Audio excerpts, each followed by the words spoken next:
Good morning, my brothers and sisters. Welcome to Psalm 25. It's going to be about getting a degree from the School of Hard Knocks. Welcome to Psalm 25. Turn there if you would. Now, Psalm 25 is going to be critically about waiting for the Lord. We'll talk today about what is that and when is that? What are the circumstances when you're required to wait for the Lord? So there's going to be a learning part of it, knowing about his ways, knowing about the truths and the teaching of the Lord. But the critical part is not just knowing about the ways of God, as if we're like apart from it, just intellectually. So Psalm 25 is not about getting a seminary degree.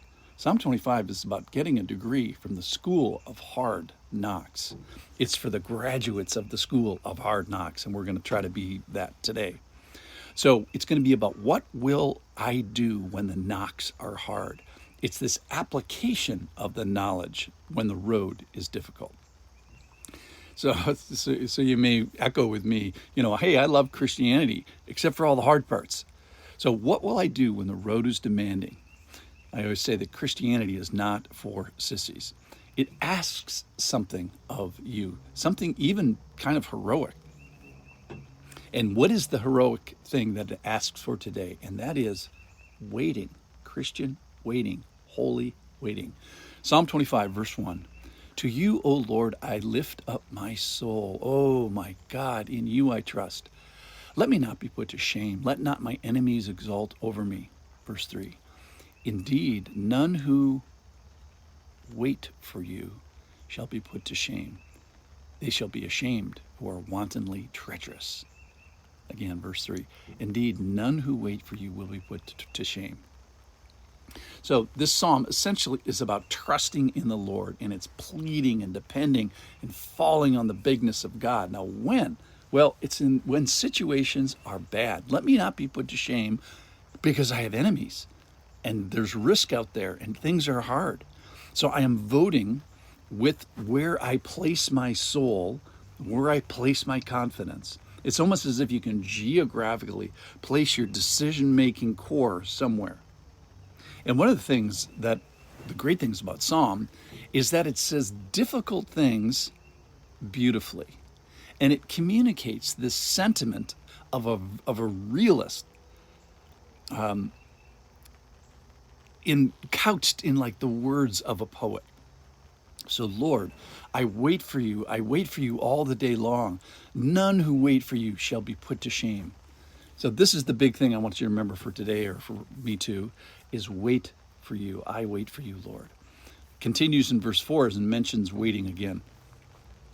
Make me to know your ways, O Lord. Teach me your paths. Lead me in your truth and teach me. For you are the God of my salvation. For you I wait all the day long. So let's talk about this waiting. What is this waiting? Waiting is binding myself to the strength of you. It's twisting myself into the strength that is you. So I hope in the Lord. I mean, not when we talk about spiritual hope and spiritual waiting, we don't mean like hope like pie in the sky. Hey, I wish I was taller or something like that. It's waiting with an expectation. So it's solidly voting with my mind first, and then my feet and my hands in the meantime. It's not a passive waiting. It's not like sitting on a Samsonite chair somewhere. And it's waiting with an expectation that it's going to be answered. So it's looking forward to the fulfillment to the extent that when the fulfillment happens, you're not going to be surprised. So it's the willful, faithful living in the meantime. And in a sense, it's living in the promise and living before the promise is realized. It's living in the waiting. It's living in the wait. I'm going to skip down to verse 19. It's going to be mentioned again. Consider how many are my foes, and with what violent hatred they hate me. Oh, guard my soul and deliver me. Let me not be put to shame, for I take refuge in you. So may integrity and uprightness preserve me, for I wait for you. So as we finish Psalm 23, or at least today, it's not about getting a seminary degree. It's about getting a degree from the School of Hard Knocks. And yes, it's beautiful and poetic, but it's very real. Most of you who are listening today have some foes or have some hatred against you or have some enemies or maybe even treachery against you. Most of you have situations of finances and health and relational pain especially. And most have some offenses that you have committed, and then you have offenses that have been committed against you. Most of you are in the school of hard knocks, and I realize that. So my question is, as we finish, what is the hardest class in the school of hard knocks right now? And then what will you do with it? Where are you going to put your soul during this time? What we all have is the choice of what to do in the waiting. So this choice is, I choose to wait, but I want to wait actively and dynamically, bound up with Him, bound into His strength, trusting in Him, expecting an answer. I am with you certainly. More than that, I want Him to show up. I want to rely on His strength during the meantime.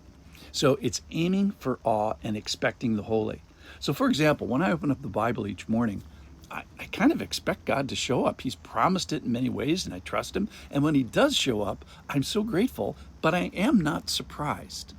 So I wait for you, Lord, as I take this hard class in the school of hard knocks. And I wish to know what it means to spiritually wait before you. And in the meantime, I want to bind myself to you and your strength. And I pledge my ongoing trust in this difficult situation or relationship or reality. I want the beauty of waiting for me, and I want it for you. So waiting is beautiful poetically, but I want the splendor of what the waiting is in reality. As I am living in the school of hard knocks, I trust you in the waiting. I am living in the wait. Thank you for waiting with me today.